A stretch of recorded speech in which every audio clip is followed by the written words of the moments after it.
At or 4:30 hours, the glow of the radar console cut through the dim blue lighting of the Combat Information Center.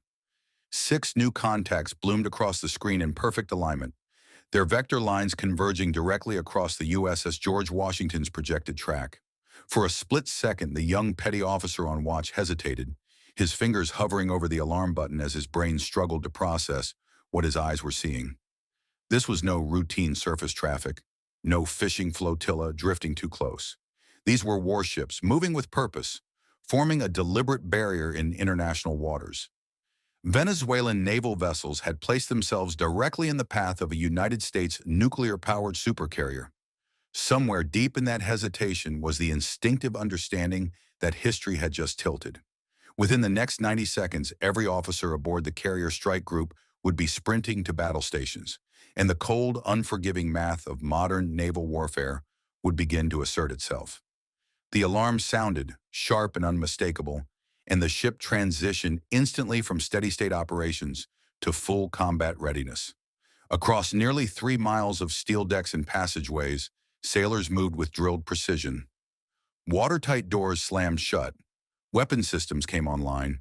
Radar operators fed targeting data into combat networks that had been quietly humming beneath the surface of routine operations.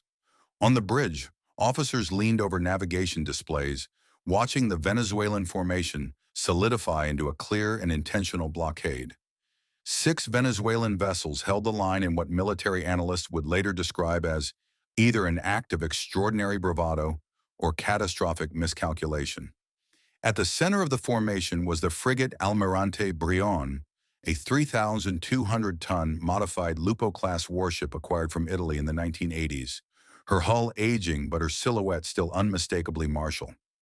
Flanking her were 4 Guaycari-class patrol boats, smaller, faster, and lightly armored, alongside a single Constitution-class corvette. Each carried antiquated anti-ship missiles, systems designed for a different era of naval combat, with a maximum effective range of roughly 180 kilometers.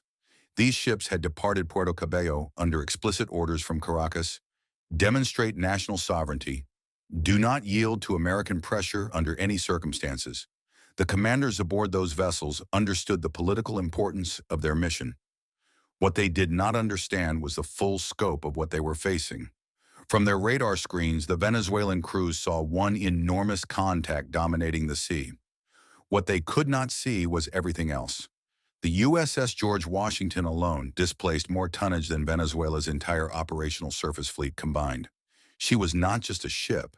She was a floating airbase, a command center, and a symbol of industrial-scale power projection. Yet even she was only the centerpiece of a much larger machine. While Venezuelan commanders fixated on the carrier, American forces had already encircled them in ways that radar plots and outdated sensors simply could not convey. Within fractions of a second, the Aegis Combat Systems aboard the guided missile destroyers USS Porter and USS Kearney surged to full capacity. Their AN/SPY-1D phased array radars swept the horizon with relentless speed, and in less than 0.3 of a second, every Venezuelan vessel was identified, classified, and locked into the shared targeting network. This was not tracking in the traditional sense. This was digital dominance. The Aegis system could simultaneously track more than 100 targets, predict their movements, and assign intercept solutions while guiding dozens of missiles with precision measured in meters. The Venezuelan ships, by contrast, relied on British DAZU-8 air search radars designed in the 1970s, systems incapable of reliably detecting low-flying threats beyond 60 kilometers. The technological gap between the two forces was not incremental, it was generational. Each American destroyer carried 96 vertical launch cells, packed with a mix of Tomahawk cruise missiles, SM-2 air defense interceptors, and ASROC anti-submarine weapons. The system had already calculated firing solutions for all 6 Venezuelan ships, refreshing threat assessments every 0.05 of a second. The probability of kill for each target exceeded 95%. The most dangerous element of the moment was not the weapons themselves, but the asymmetry of awareness. Venezuelan radar operators had no indication that they were already targeted, already mapped, already seconds away from destruction should a single command be given. Their own systems had not yet completed a basic targeting cycle. Beneath the surface, the imbalance grew even more severe. 30 feet below the rolling Caribbean swell, a Virginia-class attack submarine held a silent position between the Venezuelan formation and their nearest naval base. She had arrived days earlier, slipping into place without detection, her presence unknown to every Venezuelan commander involved in the operation. At a cost exceeding $3 billion, these submarines represented the cutting edge of undersea warfare. Her sonar arrays could detect the faint mechanical signature of a diesel engine from hundreds of meters away, while her pump jet propulsion allowed her to move in near-total acoustic silence. Venezuela technically operated two German-built Type 209 submarines, but both had been sidelined since 2019, immobilized by maintenance issues stemming from spare part shortages and lack of technical support. In practical terms, the undersea domain belonged entirely to the United States. The Virginia-class submarine carried 12 Tomahawk cruise missiles and 25 Mark 48 heavyweight torpedoes, each capable of snapping a frigate in half with a single strike. Her commander had already plotted firing arcs, impact points, and evasion routes, running scenarios he hoped would never move beyond simulation. What no one on the Venezuelan side realized was that this submarine had been tracking their ships for 72 hours before they ever attempted to form the blockade. As dawn crept over the horizon, the political reality in Caracas began to shift. Secure phone lines between the Venezuelan Ministry of Defense and the bridge of the Almirante Brion buzzed with increasing urgency. Intelligence briefings arriving at the presidential palace painted a picture far darker than what had been anticipated. Russian military advisors embedded with Venezuelan forces were reportedly urging immediate de-escalation after reviewing satellite imagery that revealed the full composition of the American carrier strike group. The numbers were impossible to ignore. Venezuela's entire defense budget for 2024 stood at approximately $438 million. A single American carrier strike group represented more than $30 billion in assets and burned through roughly $6.5 million per day just to operate. The abstraction of political posturing collided head-on with the arithmetic of naval warfare. President Nicolás Maduro's inner circle understood that this confrontation could not be reframed as a victory if even one Venezuelan vessel suffered damage, let alone sank. Senior naval officers delivered worst-case scenario briefings, estimating that the entire blockading force could be neutralized in under 7 minutes if hostilities began. Radar tracks, missile flight times, and engagement envelopes left no room for optimism. Yet withdrawing outright carried its own consequences. Orders had been explicit. Retreat could be interpreted as weakness, insubordination, or betrayal. Then at 05:47 hours, the situation tipped dangerously close to catastrophe. A Guayquerí-class patrol boat made a decision that nearly ignited a shooting war.